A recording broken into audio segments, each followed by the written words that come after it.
Hey there, philosopher. Well, I'm doing a little review, and I see that I started back in Grandfather Philosophy number 6, introducing the idea that I've been depressed about the state of the world. I said I was having an existential crisis. I don't think I'm really having an existential crisis in terms of trying to figure out my place in the world, but I think we as we are facing existential crises.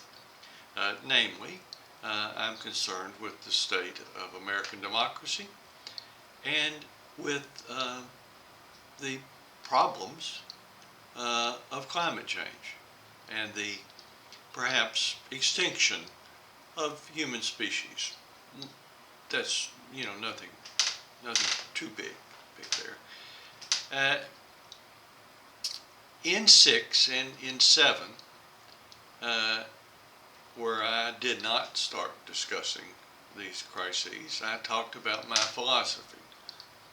Be good, be happy, and its corollary, make it better. My thesis is that by striving to identify what is good, what is right, we can be happier. And further, that we have a moral obligation to do our duty, to do the right thing.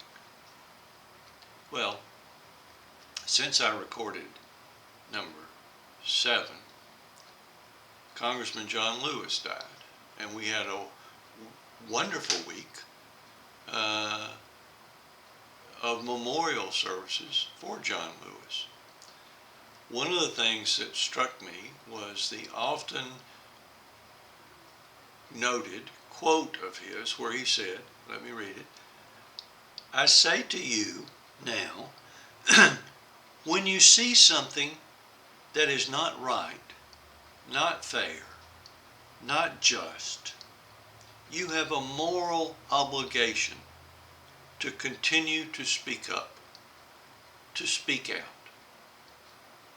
Well, amen. Amen. Nothing could be more important in today's chaotic world than for us to recognize things that are not good, that are not right, that are not fair, not just, and speak out to make it better. Now, many things are not right or just or fair. And that's what I'm referring to when I talk about these existential crises.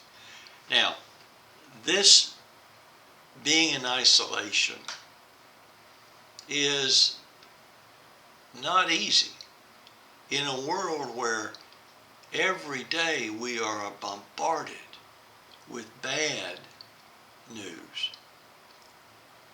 So, if you will indulge me in this and the next one, I want to rant a bit about the things that are concerning to me. But if I get past that, which I'll do in 8 and 9 here, when I get to 10 and 11, I'm going to express to you, disclose to you, that I believe that we have within us a secret superpower that will enable us to deal with this distress. So, hang in there. Now, see, every morning I get up, I fix myself a cup of coffee, I go out on the patio, and I look at the birds. All sorts of birds these days. Then I pick up my iPhone and I read the New York Times, and there it is. Continued and endless stories about just unbelievable actions by government officials and others going on. I mean, it's relentless. These cause in me and in others a physical reaction. It affects us physically, and if it affects us physically, it affects us mentally. It makes us depressed, sad. This is a terrible time. You know, mental health experts advise us to avoid the news. I mean, what kind of a world do we live in now where mental health experts advise us to manage our stress by avoiding the news? Anyway,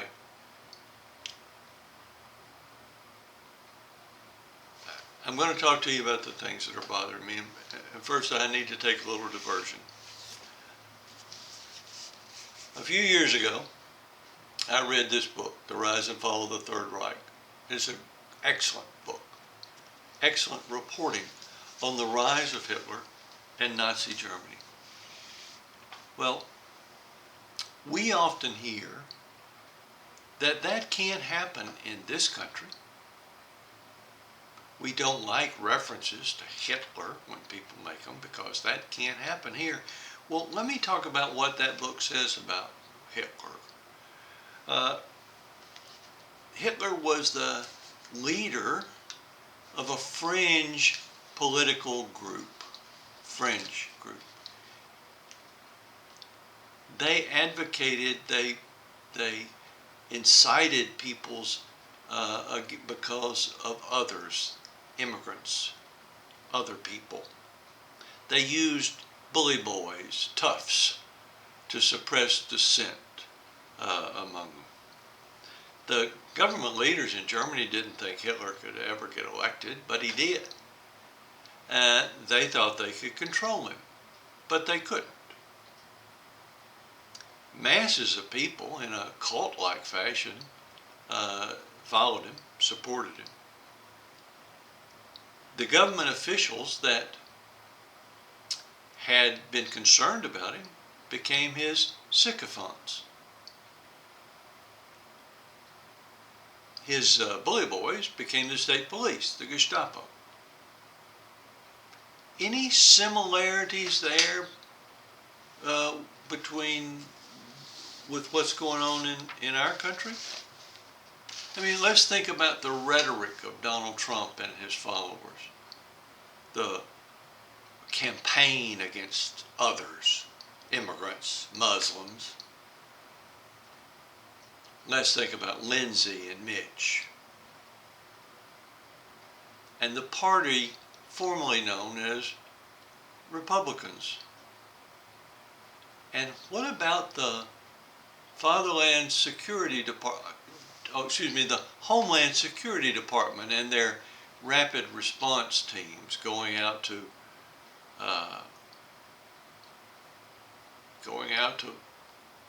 dispel lawful protest, lawful dissent? The similarities are great. And that is a great concern to me and many others.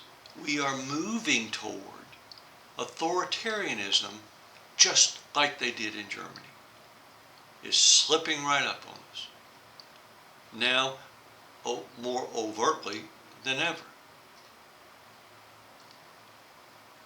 We have become more tribal, too tribal. There's basically two major tribes in America. There's the liberal tribe.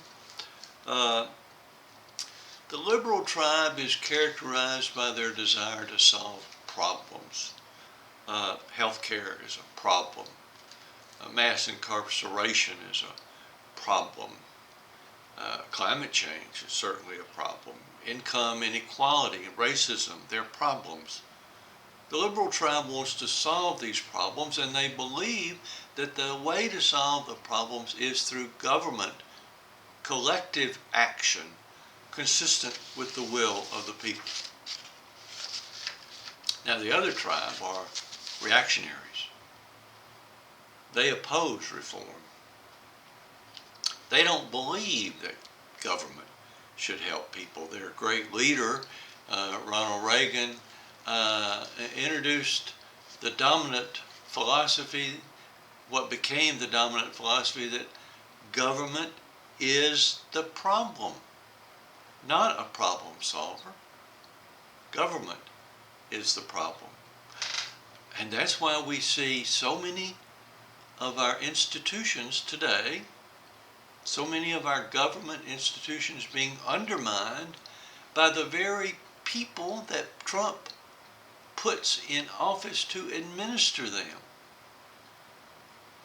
Government institutions need to be weakened, according to the reactionary tribe. The reactionary tribe is not interested in creating a more just society or governing according to the will of the people. Only some people, the wealthy, the power elite, special interests, not general interest, not general welfare. They don't seek hopeful solutions. They promote fear, the fear of the Muslims, the fear of the liberals, the fear of anything. Fear. This is a time that cries out for national leadership. And yet our president fans the flames of division, undermines the institutions of government. He works against programs that would deal with the pandemic or deal with the environmental crisis. Every day we see a new example of his worthlessness as a leader. He is truly, in a Spinozan sense, a waste of space. When I think of Trump, I think of the words of that great American, Forrest Gump, and the advice given him by his mother, stupid is as stupid does. That means a person's lack of intelligence can be judged by their actions. Do I need to say anything more? Trump's actions are almost always morally wrong, and they're based on ignorance. Trump literally does stupid. Our great shame is that too many people find him appealing. Hyper-partisanship and the abdication of responsibility by our political class is threatening to end this great American experiment. We've become not just a plutocracy, government run by wealthy power elite, but a kakistocracy, a government run by the worst, the least qualified, the most unscrupulous citizens. Our president is a great bullshit artist. Bullshitter doesn't care about the truth, but he only seeks to impress people. He's more concerned, the bullshitter, is more concerned with his audience's response to what he says than with any truth or accuracy in what he says. The sad thing is that so many people buy into his bullshit.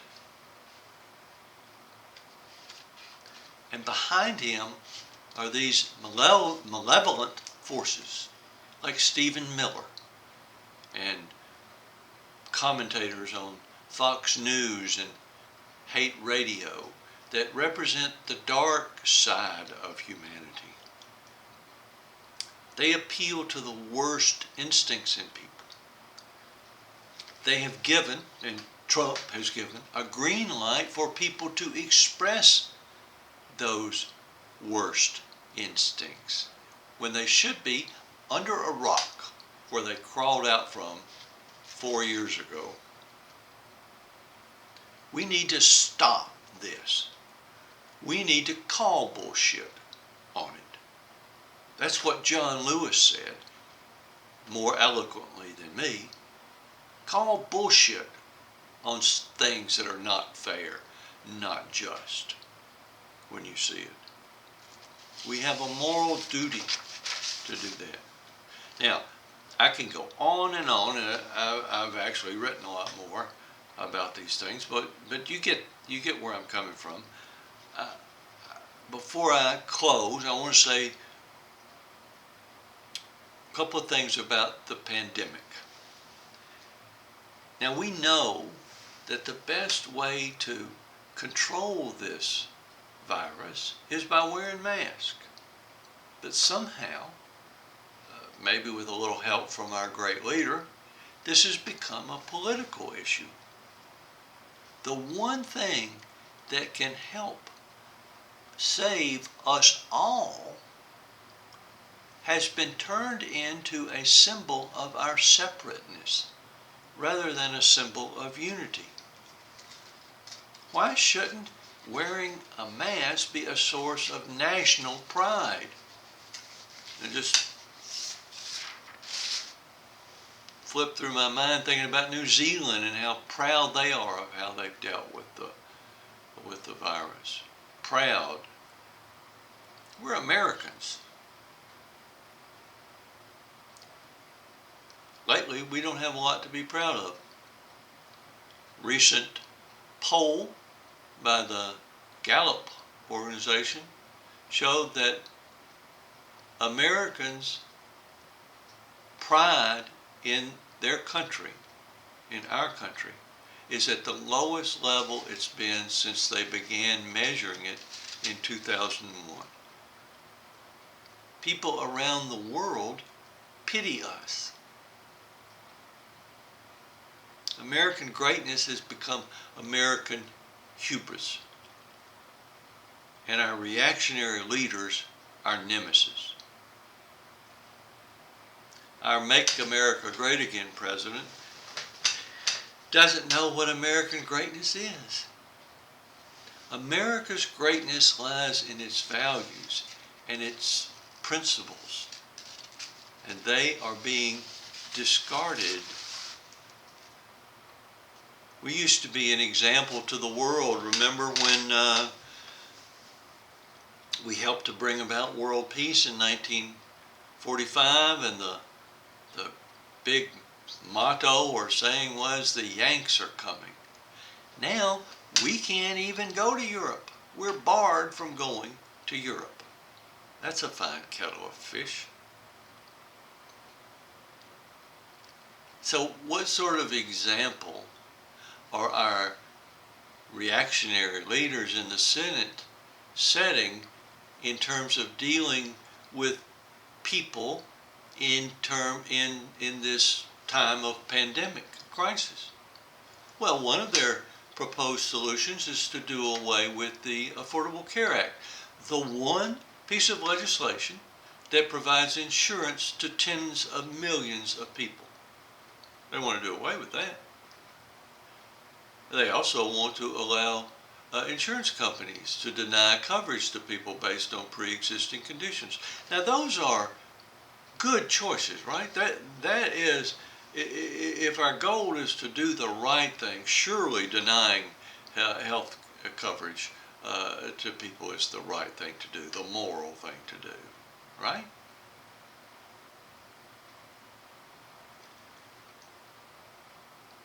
What if we made choices about what to do and what we wanted our leaders to do based upon using our reason to determine what is right and moral, rather than just following sheep-like political commentators and self-interested politicians? We're not thinking for ourselves. We're not thinking. We the people are being manipulated by self-interested, powerful people. I think I said in one of the earlier videos that one of our motto, maybe our motto should be better living through thinking. And now I see that Kanye West is running for president, and several QAnon people are running for Congress as Republicans.